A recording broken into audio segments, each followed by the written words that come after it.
it's it's the government prioritizes companies over people, so the people are definitely like the last on the list. This is one of the things I love about the United States is that there's still a culture of the customer is always right. You will not find that in Europe. The customer is not always right, and if something is screwed up, it will probably not get fixed unless you get a lawyer, which will take years, and it's just not worth it monetarily usually. Yeah. Like, if you don't get what you pay for, you can't do much about it.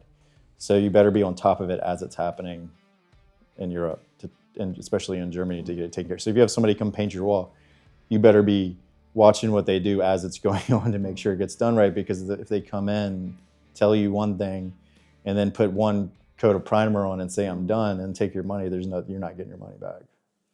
Whereas in the United States, you can be like, they could do 3 coats of white paint, it could be done perfectly, but you're like, nah, this one little spot, I need you to come back here and fix it, and they're going to come back and they're going to fix that spot. And so there's this mentality of the customer is always right in Europe and in the United States, but here it's what I feel like is the government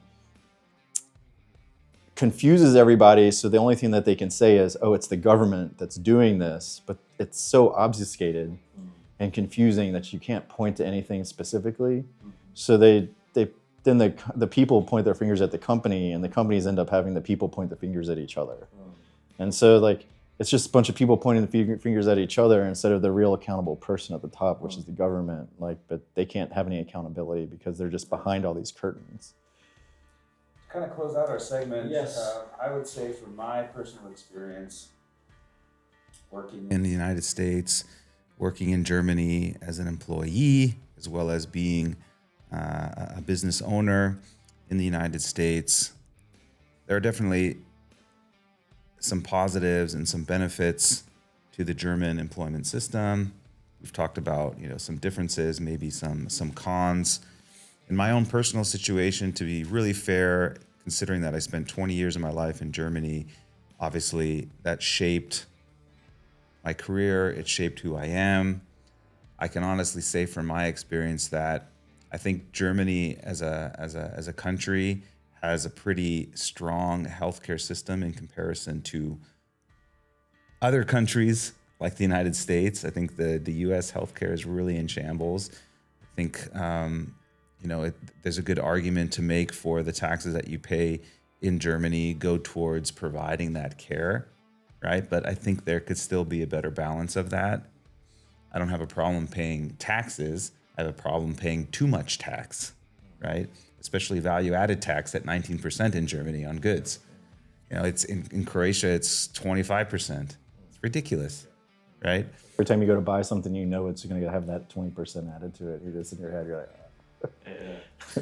I would make the argument in this segment that for entrepreneurism, for productivity, I think the United States is ahead. I think if Germany wants to bolster its competitiveness, it needs to reduce labor restrictions, it needs to reduce government bureaucracy, it needs to be a leader in energy, and through that, create more jobs in those sectors. I think the younger generations, Y and Z, are curious, they're savvy. They may be tending to work in a different fashion rather than, confined to a desk and working with one company for 40 years. That's probably not what they're going to do. But using those generations to be the driver of the new economy and really pushing entrepreneurism hard. Make it easy for them to start a business. Don't require $25,000 in capital. They don't have the money, Or all these these formalities, Gen Z, and like you said, they want to operate in their own way, and these kind of legacy cultural norms and stuff are just they're gonna have to go because Gen Z is not gonna work, just not gonna work that way. So as we approach the end of our segment, any last comments, Stefan? Any last comments, Ed? Start with you. With me? Well, we need change. We definitely need change. If we proceed as we have done that within the last 5 or 10 years, there will be a big bang at the end of the day. I think I've said enough during this session, so I'll let you take it over, Sean. Well, thanks for tuning in. Don't forget to subscribe, give us a like, and put your comments at the end of the description. Thank you. Thank you. Bye-bye.